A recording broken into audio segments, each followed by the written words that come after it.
Shalom dan puji Tuhan saudara atas kebaikan Tuhan pada setiap kita, sehingga pagi ini dengan izin Tuhan kita boleh bangun dengan penasihat, pikiran cerdas dan semangat yang berkobar-kobar untuk melayani Tuhan. Untuk memulai renungan kita, mari kita berdoa. Bapa Surgawi, terima kasih atas kebaikan-Mu karena bersama dengan kami sementara kami mendengar mempelajari firman Tuhan. Dalam nama Yesus kami berdoa. Amin. Saudara-saudari yang dikasihi dalam Kristus, tajuk renungan kita pagi ini ialah mengenal Tuhan setiap hari. Bagaimana? Firman Tuhan dalam Yohanes 7 ayat 26 mengatakan, "Namun lihatlah, ia berbicara dengan leluasa dan mereka tidak mengatakan apa-apa kepadanya." Mungkinkah pemimpin kita benar-benar sudah tahu bahwa dialah Kristus? Bacaan kita hari ini kita boleh baca di dalam Yohanes 7 ayat 25 hingga 36. Ini merupakan kisah di mana pertentangan tentang asal-usul Yesus Kristus terjadi. Ilustrasi, mengetahui tidak sama dengan mengenal. Mengetahui seseorang, kita boleh mengetahui banyak hal tentang dia. Kita akan berusaha mencari tahu apa saja tentang orang itu dari buku-buku, dari orang-orang yang mungkin dekat dengannya.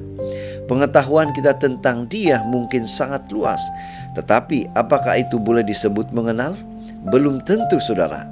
Karena pengenalan dibangun dari sebuah proses kedekatan yang terus-menerus. Tanpa adanya kedekatan atau pengalaman pribadi, kita hanya akan sekadar tahu tentang seseorang, tetapi sama sekali tidak mengenalnya sempurna. Saudara, inilah yang dialami oleh beberapa orang Yahudi pada waktu itu. Secara pengetahuan, mereka tahu banyak hal tentang Yesus. Siapa saja keluarganya, di mana dia tinggal, apa pekerjaannya. Tetapi tentang siapakah Yesus yang sesungguhnya dan dari mana asalnya, mereka tidak mengenalnya. Itu sebabnya pada saat Yesus berbicara tentang dirinya dan apa tujuan hidupnya di dunia ini, orang-orang Yahudi kerap menentangnya, bahkan menimbulkan kebencian. Mereka menolak untuk mengaku bahwa Yesus adalah Mesias yang diutus oleh Bapanya. Akibatnya mereka tidak pernah mengenal dan percaya kepada Tuhan Yesus. Saudara, bagaimana dengan kita? Tuhan menghendaki agar kita mengenalnya secara pribadi. Pengetahuan kita tentang Alkitab tidaklah menjamin kita benar-benar mengenalnya. Pengenalan terbangun dari pengalaman pribadi. Dan ada waktunya di mana Tuhan akan membawa kita dalam sebuah situasi yang sulit. Bukan saja untuk menguji hati kita, iman kita, tapi juga akan membawa kita semakin dekat dan mengenal pribadinya.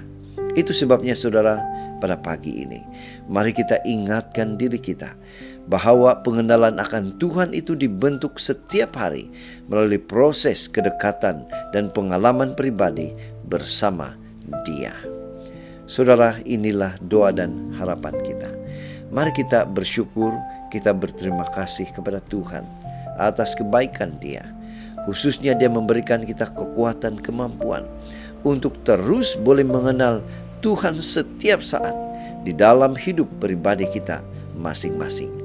Mari saudara, kita tetap setia, tetap semangat, tetap positif, tetap sehat sampai Maranatha. Tuhan memberkati kita. Mari kita berdoa. Bapa Surgawi, terima kasih karena memampukan kami, memberi kami semangat untuk terus setia mengenal Tuhan melalui pengalaman pribadi kami setiap hari. Di dalam nama Yesus kami berdoa. Amin.